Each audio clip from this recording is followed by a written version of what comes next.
Tabe selamat linguna latai, salam sujud kena melempang, Om Swastiastu. Perkenalkan, nama saya Hartati, NIM 2100009, Prodi Pendidikan Agama Hindu, Fakultas Dharma Carya, mata kuliah Bimbingan Konseling. Di sini saya akan menyampaikan sedikit materi tentang bimbingan konseling, yaitu fungsi dan prinsip-prinsip bimbingan konseling. Fungsi bimbingan dan konseling. Yang pertama yaitu pengertian fungsi bimbingan konseling.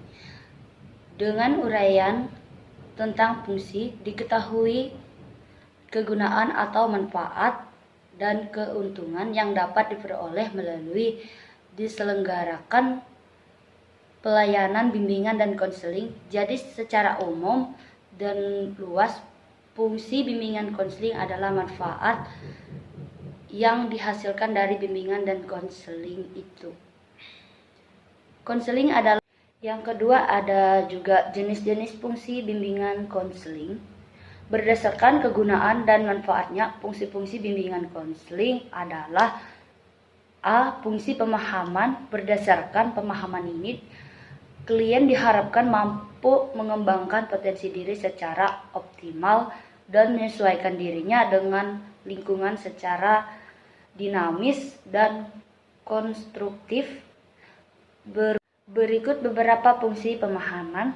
Pemahaman tentang klien. Pemahaman tentang klien merupakan titik tolak upaya pemberian bantuan terhadap klien sebelah seorang konselor memberikan bantuan kepada klien, maka mereka perlu terlebih dahulu memahami individu yang akan dibantu itu, bukan hanya sekedar mengenal, namun harus memahami pemahaman yang menyangkut latar belakang pribadi klien, kekuatan dan kelemahannya, serta kondisi lingkungan. Pemahaman terhadap diri klien juga perlu bagi pihak-pihak yang berkepentingan dengan perkembangan dan kebahagiaan hidup klien. Pemahaman konselor terhadap si klien berguna oleh konselor baik untuk langsung membentuk klien dalam pelayanan bimbingan dan konseling maupun sebagian bahan acuan utama dalam rangka kerjasama dengan pihak-pihak lain dalam membantu klien dalam mengatasi masalahnya. Bagian para konselor, fungsi pemahaman merupakan tugas paling awal dalam setiap kali penyelenggaraan pelayanan.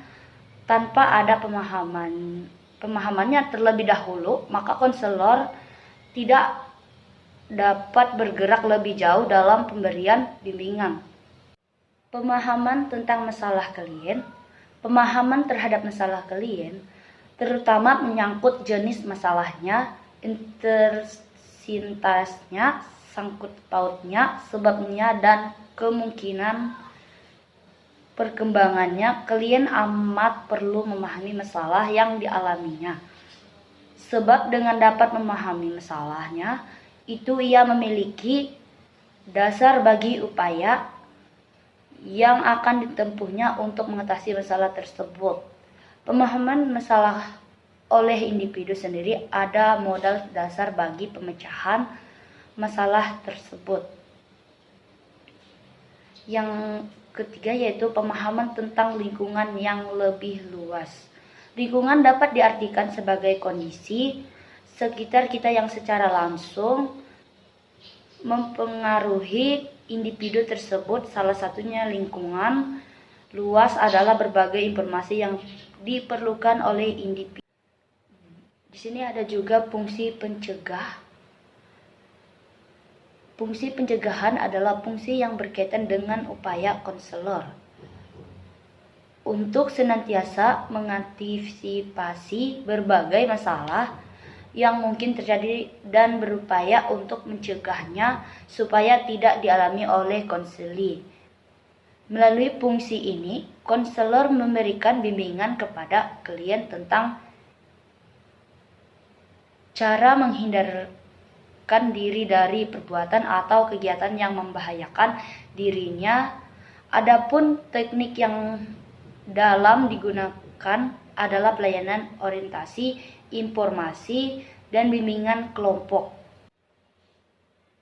Dan ada lagi yaitu fungsi pengembangan. Fungsi pengembangan adalah fungsi bimbingan dan konseling yang sifatnya lebih preventif, dan fungsi-fungsi lainnya. Konselor senantiasa berupaya untuk menciptakan lingkungan belajar yang kondusif yang memfasilitasi perkembangan konseli. Teknik bimbingan yang dapat digunakan di sini adalah pelayanan informasi, tutorial, diskusi, kelompok atau curah pendapat atau brainstorming, homeroom, dan karyawisata. Dan ada lagi fungsi penyaluran. Fungsi penyaluran adalah fungsi bimbingan dan konseling dalam membantu konseling memiliki kegiatan ekstrakurikuler, jurusan atau program studi, dan memantapkan pengusaha, karir atau jabatan yang sesuai dengan minat, bakat, keahlian, dan ciri-ciri kepribadian lainnya. Dalam melaksanakan fungsi ini, konselor bekerja sama dengan pendidikan lainnya di dalam maupun di luar lembaga pendidikan. Ada lagi fungsi adaptasi. Fungsi adaptasi adalah fungsi membantu para pelaksana pendidikan, kepala sekolah, dan konselor dan guru untuk menyesuaikan program pendidikan terhadap latar belakang pendidikan,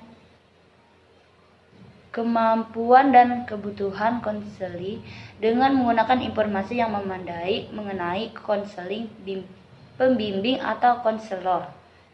Dan prinsip-prinsip bimbingan dan konseling di sekolah.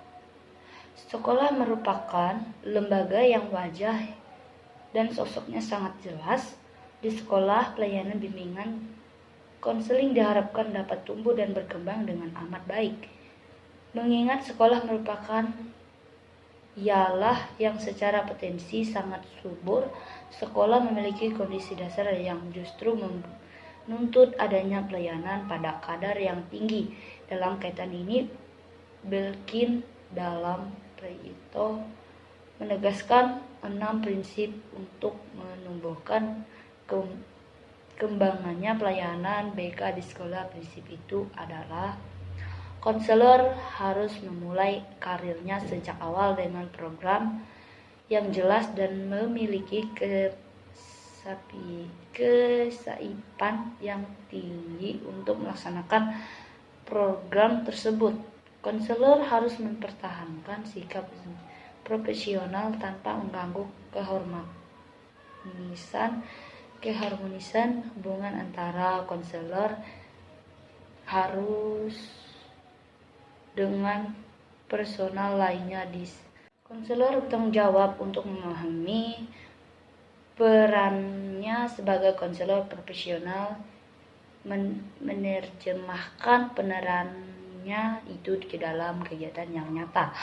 Konselor bertanggung jawab kepada semua siswa, baik siswa-siswi yang gagal, yang menimbulkan gangguan, yang berkemungkinan putus sekolah, yang mengalami masalah emosional, yang mengalami kesulitan belajar, maupun anak yang berbakat, berpotensi, dan lainnya. Konselor harus memahami dan mengembangkan kompetensi untuk membantu siswa-siswa yang mengalami masalah dengan kadar yang cukup parah dan siswa menderita gangguan emosional. Konselor harus mampu bekerja sama secara efektif dengan kepala sekolah, memberikan perhatian peka terhadap kebutuhan, harapan, dan kecemasannya.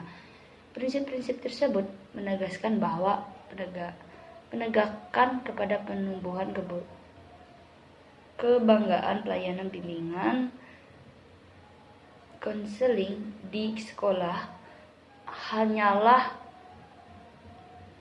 mungkin dilakukan oleh konselor profesional yang tahu dan mau bekerja, meminta program nyata dan dapat dilaksanakan, sadar akan profesinya dan mampu menerjemahkannya dalam program dan hubungan dengan sejawat dengan personal sekolah lainnya, memiliki komitmen dan keterampilan untuk membantu siswa dengan segenap variasinya di sekolah dan mampu bekerja sama serta menghubung harmonis, dinamis kepada mungkin itu saja yang dapat saya menjelaskan sedikit materinya itu tadi.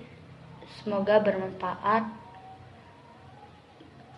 Atas kurang dan lebihnya saya mohon maaf. Saya mengucapkan terima kasih. Om Santi Santi Santi Om Sahi.